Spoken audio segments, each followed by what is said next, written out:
Hello বন্ধুগণ, আজ এই ব্লগটা অনেক স্পেশাল। কিসের জন্য ব্লগ বানাচ্ছি, প্লিজ তোমরা ভিডিও স্কিপ না করে ফুল ভিডিও দেবে। আর প্লিজ লাইক কমেন্ট ফলোটা নিশ্চয় করবে। যতটুকু তোমরা আমাকে দেখো তার চেয়ে বেশি লাইক কমেন্ট যদি দাও তাহলে অনেক ভালোবাসা হবে। তো আমি যাচ্ছি কোথায়, আজ মামার বাড়িতে, যেহেতু আমার ছেলের ভ্যাকেশন দিয়েছে তো স্টার্ট হলো মার ভ্যাকেশন। তো আমি চলে যাচ্ছি আজকে মামার বাড়ি, আয়ানসের মামার বাড়ি না, আয়ানসের মার মামার বাড়ি। তো আজ 3.5 বছর পরে, অনেক বছর পরে যাব আমি মামার বাড়ি, প্লাস আমার ঠাম্মিকে দেখতে। আরেকটা ব্লগ আনবো, সেটা 2 দিন পর। এটা তো অনেক স্পেশাল। তো আমরা ট্রেনে চেপে করে বসে গেছি। তো এইদিকে দেখো আয়ানসের মিমি ওরা চলে আসলো। ওরাও যেহেতু ভ্যাকেশন পেয়েছে, ওরা এসছে যার যারই বাসাতে। এখন ওদের ভ্যাকেশন শেষ, যেহেতু ওরা চলে যাবে বাইরে। তো আমরা একসাথে করে এবার প্ল্যান হলো যে আমরা মামার বাড়িতে করিমগঞ্জে যাব। তো অনেক মজা হবে, কত কিছু খাওয়া দাওয়া হবে। সির্ফ 2 দিনের জন্য ওরা এসছে। আমিও কয়েকদিন থাকবো, যেহেতু আমি মামার বাড়ির পরে আমি ঠাম্মিকে দেখবো, কাকুর বাসাতে যাব, আমার কাকুর বাড়িও আছে করিমগঞ্জে, তার জন্য আমি কয়েকদিন থাকবো।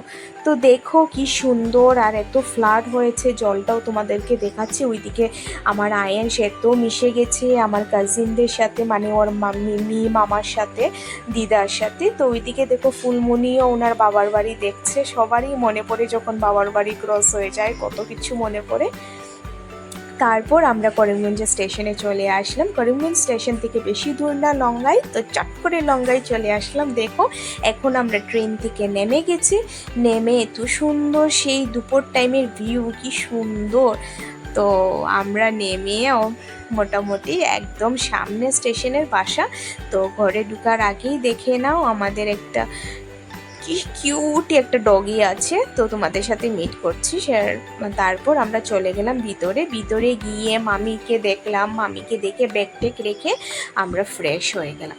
তো ফ্রেশ হয়ে রাঙামণি আমাদের জন্য লেবুর শরবত বানিয়েছে, আর সাথে ছিল আনারসের ভর্তা। তো লেবুর শরবতও খেয়েছি, আনারসের ভর্তাও খেয়েছি। যেহেতু আমরা যে টাইমে ট্রেনটা ছিল, তার জন্য আমরা লাঞ্চ সবাই বাসার থেকেই করে এসেছি। তো রাঙামণিকে বললাম তোমার লাঞ্চের জন্য কিছু প্রিপারেশন করতে হবে না। তো তার জন্য আমরা এই শরবত খেলাম। শরবত খেয়ে আমি চলে আসলাম ঠাকুরের, তোমাদেরকে অল্প দেখাবো আমাদের মামার বাড়ি গোপালকে, তারপর স্থাপিত লোকনাথ বাবা। তো দেখো এখানে লক্ষ্মী মা আছে, শিব বাবা আছে, সাথে লোকনাথ। এই দেখো আমাদের গোপাল। অনেক কিছু মনে পড়ছে, যেহেতু আগে পড়াশোনা যখন করতাম তখন এই ভ্যাকেশন টাইম, ফাইনাল এক্সামের পরেই আমাদের মামার বাড়ি ছিল করিমগঞ্জ। আর এখন যেহেতু সবাই শিলচরেও আছে, কিন্তু সেই করিমগঞ্জের ভ্যাকেশন যেটা স্পেন্ড করতাম সেই মজাটা কোথাও নেই। তো আমরা এবারও চলে আসলাম সেই করিমগঞ্জে। হতে পারে অনেক কিছু এখন পুরনো হয়ে গেছে স্মৃতি, কিন্তু তাও চলে আসলাম আমাদের মামার বাড়িতে। তো দেখো তারপর বিকেলে অল্প রেস্ট করতেছিলাম, কিন্তু রেস্ট না করে ওইদিকে আমার কাজিনরা বললো যে স্কুটি চালানো শিখবে। আমিও চালিয়েছি, কিন্তু আমাকে ক্যাপচার করেনি।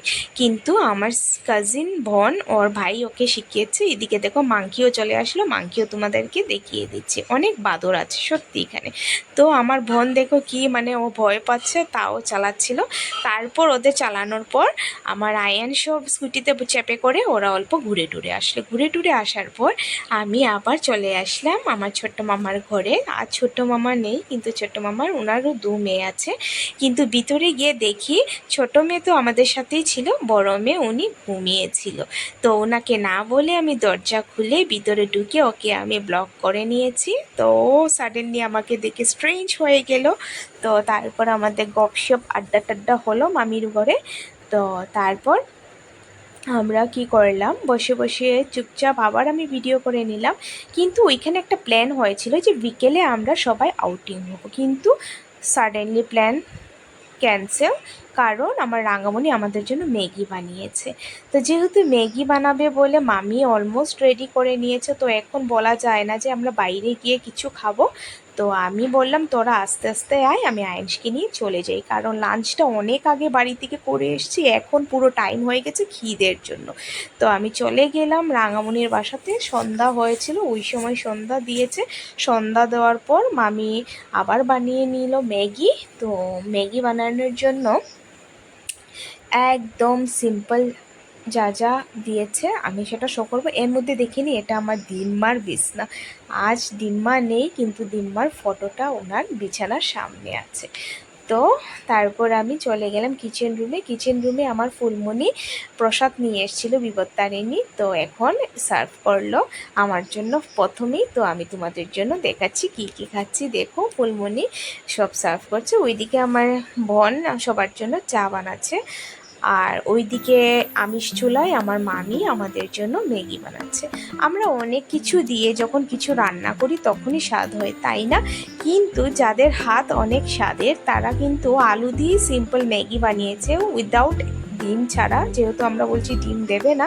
কিন্তু মামির হাতের ম্যাগিটা অনেক ছোটোবেলার কথা মনে পড়ে গেছে, অনেক টেস্টি হয়েছে সত্যি।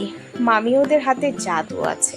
তো ম্যাগি হয়ে গেল, ম্যাগি হওয়ার পর আমার আয়াংশ গন্ধ পেয়ে খুশবু বলে চেয়ার নিয়ে প্লেট নিয়ে রেডি। প্রথমেই আমার আয়াংশের জন্য রেডি করছে, তারপর আমাদের জন্য সবার জন্য এক এক প্লেট রেডি করছে। তো এখানে ম্যাগি খাওয়ার পর আবার প্ল্যান হলো যে সবাই বাইরে গিয়ে ডিনার করবে, কিন্তু আমি ক্যান্সেল করে নিলাম। ওরা আমার জন্য রাইস নিয়ে আসবে যেহেতু, তাই এটা আমি ভিডিও করতে পারিনি এখনও, যেহেতু ওরা আসেনি। তো ওরা ম্যাগি টেগি খেয়ে ওরা রেডি হয়ে গেছে, বিকালে ডিনার করবে বাইরে গিয়ে। তো দেখো আরেকটা কিট্টু মোনা তোমাদেরকে শো করছি। আর কিরকম হয়েছে ব্লগটা প্লিজ জানাবে, যতটুকু পেরেছে ততটুকু করেছি। Thank you for watching.